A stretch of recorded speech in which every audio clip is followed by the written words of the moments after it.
Hello. தீபிகாவா? ஆமாம் sir, சொல்லுங்கள். ராஜேஷ்ன்றவங்க உங்களுக்கு தெரியுமா? என் தம்பி தான் சார். நீங்கள் யார்? அவர் இப்போ எங்கே இருக்காரு, என்ன பண்ணிட்டு இருக்காரு, ஏதாவது தெரியுங்களா? அவன் காலேஜ் போயிருக்கான் சார். ஈவினிங் ஒரு 4 மணிக்கு வந்துடுவான். ஓ, ஆனால் இன்னைக்கு அவர் வரமாட்டார் மேடம். வரமாட்டானா சார்? நீங்கள் யார் சார் பேசுறது? தமிழ்நாடு போலீஸ் கிரைம் பிரான்ச்லேருந்து பாண்டியன் பேசுகிறேம்மா. சார், அவன் ஏதாவது தப்பு பண்ணிட்டானா சார்? காலையில் ஒரு ட்ரக் கேஸில் ஒரு கும்பலை பிடிச்சோம். அதில் மெயினாக அவங்க தம்பி தான் இருக்கிறாரு. ட்ரக் கேஸா சார்? அவன் அப்படிப்பட்ட பையன்லாம் இல்லை சார். எது அப்படிப்பட்ட பையன் இல்லையா? ஏமா, அவன் ஃபோனை வாங்கி பார்த்தா தமிழ்நாட்டில் இருக்க எல்லா ட்ரக் டீலரோட கான்டாக்ட்ஸும் அவன் வச்சிருக்கிறான். எல்லா ரவுடிகிட்டையும் அவன் கான்டாக்ட் வச்சிருக்கான். அவனுக்கு எதுவுமே தெரியாதுன்றீங்க சார். அவன் காலேஜ் போகிறேன்னு தான் சார் சொல்லிட்டு போனான்.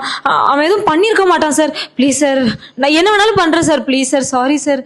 சார் என்னம்மா, உன்னை நினச்சாலும் எனக்கு கஷ்டமாக தான் இருக்குது. இன்னும் 2 நாளில் கோர்ட்டில் வேறு ஆஜர் பண்ணணும்.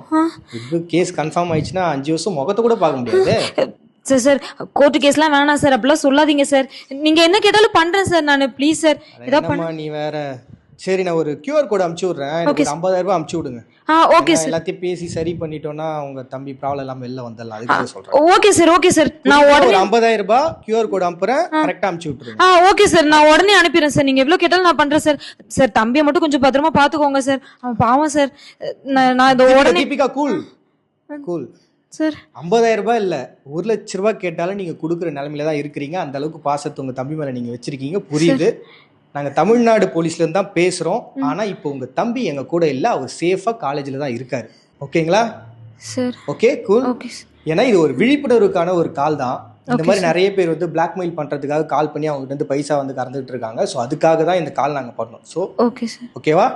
முதல்ல இந்த மாதிரி யாராச்சும் உங்களுக்கு கால் பண்ணாங்கன்னா, ஒரு டிபார்ட்மெண்ட்லேருந்து பேசுகிறேன்னு அவர் சொன்னாருன்னா, அவர் எங்கேருந்து பேசுகிறாரு, உங்களோட டீட்டெயில் என்ன அப்படின்றத முதல்ல கேட்டு வாங்குங்க. Okay sir. அதே மாதிரி சம்மந்தப்பட்ட பர்சன் இப்போ உங்கள் தம்பின்னு சொன்னாங்க இல்லையா? ஸோ அவருக்கு நீங்கள் முதல்ல கால் பண்ணி அவர் எங்கே இருக்காரு, அவர் எப்படி ரீச் பண்ணலாம், சேஃபாக தான் இருக்காரான்றதை முதல்ல ஐடென்டிஃபை பண்ணுங்க. அதை விட்டுட்டு நீங்கள் இவ்வளோ பதட்டம் அடைஞ்சிங்கன்னா ஈஸியாக உங்களை ஏமாத்திடுவாங்க. ஸோ புரிஞ்சுக்குங்க, ஒரு போலீஸால் மட்டும் இந்த விஷயத்த சரி பண்ணிட முடியாது. உங்களை மாதிரியான பொதுமக்களும் மனசு வைக்கணும், நீங்களும் அதை புரிஞ்சுக்கணும். ஓகேங்களா? Okay sir. Okay, thank you madam. Thank you sir. Sorry sir. இந்த மாதிரி ஃபேக் கால்ஸ் பார்த்தீங்கன்னா நிறைய இப்போ வந்துகிட்டு இருக்கு. நிறைய பேர் வந்து ஏமாத்திக்கிட்டு இருக்கிறாங்க. ஸோ அதுக்காக தான் இந்த விழிப்புணர்வு வீடியோவை நாங்கள் போட்டிருக்கோம். சப்போஸ் நீங்கள் யாராச்சும் இந்த மாதிரியான ஒரு ப்ராப்ளத்தில் மாட்டியிருந்தீங்கன்னா, முதல்ல நீங்கள் பண்ண வேண்டிய விஷயம், யார் பேசுகிறாங்க, அவங்க எங்கேருந்து பேசுகிறாங்க, யாருங்கிற ஒட்டுமொத்த டீட்டெயிலும் அவங்ககிட்டருந்து வாங்க ட்ரை பண்ணுங்கள். சப்போஸ் இது சம்மந்தப்பட்ட பர்சன் அவங்க யாரையாவது கடத்தி வச்சிருக்காங்கன்னு சொல்கிறாங்கன்னா, அந்த பர்சன் உண்மையாகவே எங்கே இருக்கிறாங்கன்றதை தெரிஞ்சுக்கிறதுக்கு அவங்களுக்கு கால் பண்ணுங்கள். அவங்க சம்மந்தப்பட்ட பர்சன்கிட்ட பேசுங்க. அவங்க எங்கே இருக்காங்கன்றதை முதல்ல தெரிஞ்சுக்கங்க. இல்லை உங்களுக்கு ரொம்ப பதட்டமாக இருக்குது, என்ன பண்ணுறதுனே தெரியல அப்படின்ற மாதிரியான சுச்சுவேஷன் இருந்தால், எந்த தயக்கமும் இல்லாமல் முதல்ல நீங்கள் பண்ண வேண்டியது போலீஸ் எங்களை நீங்கள் அணுகிறது தான். ஓகேவா? ஸோ இது நீங்கள் மைண்டில் வச்சுட்டு இருந்தால் போதும். And at the same time நீங்கள் மறக்கக்கூடாத ஒரு விஷயம் என்னென்னா, எங்களுடைய கான்டாக்ட் நம்பர். நீங்கள் இந்த மாதிரியான பிரச்சனையில் இருந்தீங்கன்னா உடனே இந்த கான்டாக்ட் நம்பரை தொடர்பு கொள்ளுங்கள். இதை உங்களுடைய மனசில் நீங்கள் பதிய வச்சுக்கோங்க. இந்த வீடியோவை உங்களுடைய ஃபேமிலிஸ், அப்புறம் உங்களை சுற்றி இருக்கக்கூடிய ஃப்ரெண்ட்ஸு எல்லாருக்குமே ஷேர் பண்ணுங்கள். அவங்களுக்கு ரொம்ப ஹெல்ப்ஃபுல்லாக இருக்கும். நன்றி.